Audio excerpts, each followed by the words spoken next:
Este é o terceiro e último bloco da conversa com a doutora Marísia Prado de Carlos. Nós estamos falando sobre cuidados paliativos, um assunto que ao longo dos dois blocos anteriores você ouviu a própria doutora falar que é um assunto espinhoso para a maioria das pessoas. E eu acho que eu estou no meio dessa maioria também. Eu queria saber da senhora como é que é o trabalho desses profissionais ao receber o chamado de que fulano de tal necessita desses cuidados paliativos, seja dentro do hospital, seja na casa da pessoa. O grupo de cuidados paliativos, por ser um grupo interconsultor, nós recebemos o PI, não é, o pedido de interconsulta de qualquer clínica do hospital. Tá? Nós não temos leito de internação aqui no HC. Os nossos leitos de internação são no Hospital Estadual Américo Brasiliense, onde eu participei, inclusive, da criação da unidade de cuidados paliativos.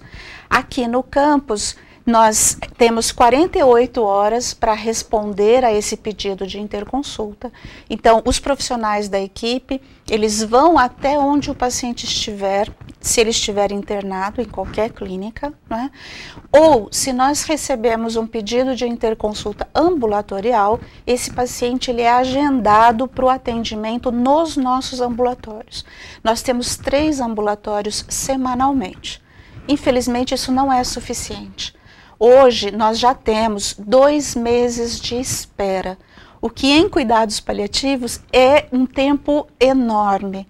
Mas nós só temos 4 profissionais, né? Então, nós precisamos realmente aumentar o atendimento ambulatorial, porque é uma demanda grande. Eu estou interrompendo a senhora porque eu estou olhando o relógio e vendo o tempo. Como é que é esse atendimento? A senhora recebe o PI, que a senhora acabou de dizer, como é que é chegar nessa pessoa, ou chegar na família dessa pessoa? Quando esse PI é encaminhado, a clínica de origem, onde está o paciente, ele já deve preparar esse paciente e sua família, explicando a eles que a doença não tem mais cura. Então, os nossos... Dificílimo. Os nossos profissionais vão até o quarto, se ele está internado, e há uma conversa, né, desta equipe com esse paciente e com a sua família. Ninguém nunca vai dizer para ele, você sabe que você vai morrer? Nunca é feito isso. Na verdade, nós perguntamos o que é que essa pessoa já sabe sobre sua doença e tentamos identificar o que ela quer saber sobre a sua doença. Né? À medida em que esse vínculo terapêutico vai se estabelecendo, o médico, por exemplo, ele vai ter uma abordagem maior na analgesia. Então, ele vai olhar como está a dor desse paciente e como estão os sintomas, como náusea, anorexia, enfim, vários sintomas que ele pode apresentar. Ao mesmo tempo, a enfermeira vai olhar para os seus cuidados, né, como a família está cuidando dele, o psicólogo e a terapeuta ocupacional também. Cada um tem uma abordagem própria da sua formação profissional, mas necessariamente isso tem que ser feito em conjunto. Agora, se o paciente não tem condições de opinar, porque a senhora disse que há recusa, mas se o paciente está num estágio que ele não tem como opinar, e a família recusa o atendimento, aquele paciente ele é excluído do programa? Nós não podemos nunca forçar ninguém a nada. Mesmo, né? que ele não possa se comunicar? Existe hoje, legalmente, o princípio que a gente chama de testamento vital, né? Ou diretivas avançadas de vontade. Se esse paciente ele pôde manifestar a sua vontade, essa vontade tem que ser respeitada, seja pela continuidade das medidas invasivas ou pelo respeito ao processo de morte. Né? Se a família deseja ou não o atendimento, essa vontade também vai ser respeitada. Só que ela vai ser informada de que nós estamos ali para melhorar a qualidade de vida desta pessoa e da sua família. Né? Quando ela é bem esclarecida sobre o que nós podemos oferecer, em geral, ela não recusa. Agora, existem vários tipos de serviços que podem ser oferecidos, né? Além da internação e do ambulatório, nós temos grupo de luto para as famílias enlutadas, grupo de apoio à família, né, grupo de orientações de cuidados, são 3 grupos que nós oferecemos, e a assistência domiciliar. Quando esse paciente ele já está com a doença avançada e ele não tem mais condições de vir ao HC, isto, quando ele já está num processo de terminalidade, a equipe opta por ir até a casa desse paciente.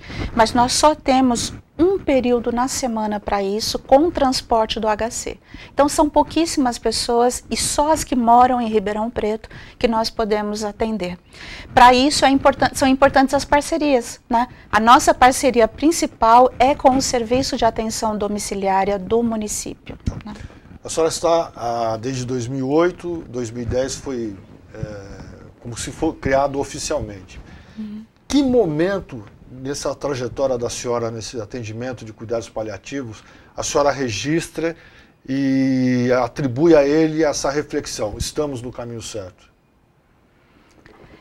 Todas as vezes que nós recebemos um retorno de um familiar que nos liga ou que vem até aqui e nos agradece pelo cuidado que o seu familiar teve, todos esses momentos para nós são importantes, são retornos positivos. Assim como nós, depois que esse paciente ele morre, nós fazemos uma avaliação de como foi o processo de morte. Então, se ele morreu mais confortável, sem dor, sem sofrimento, né? Ou pelo menos que se tudo isso pode ser minimizado, nós temos certeza de que o caminho está certo, né? Bom, a senhora está, em novembro, acontece um evento no Hospital das Clínicas. Sim, nós, além dos eventos que são organizados pelo Grupo de Cuidados Paliativos, nós teremos agora o primeiro Congresso de Terapia Ocupacional em contextos hospitalares e cuidados paliativos, né, em que nós teremos inclusive uma convidada europeia, uma profissional da Inglaterra, que trabalha na força-tarefa de cuidados paliativos da Associação Europeia de Cuidados Paliativos. Nós temos esse grande interesse de que as pessoas estejam cada vez mais sensibilizadas para essa necessidade e para a formação profissional para isso, né? Para que nós possamos cada vez mais melhorar a qualidade de vida e a qualidade de morte no nosso país, que ainda estamos bem longe de alcançar. Estamos engatinhando. Estamos para fazer ainda. uma analogia do final da...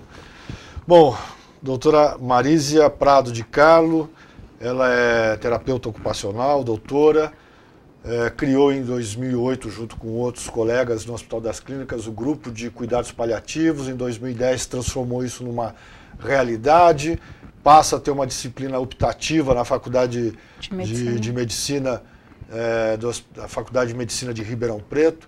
50 centros no Brasil adotam esse processo. Há necessidade de expandir, o país está envelhecendo e há necessidade de que essas pessoas, nós, que um dia chegarmos próximo a isso, né? Porque às vezes a morte é de repente, né? Mas às vezes há aquela morte que dura dias e que precisa desse amparo profissional, espiritual, psicológico, de profissionais treinados para isso. Muito obrigado pela sua participação. Eu que agradeço. Até o próximo programa.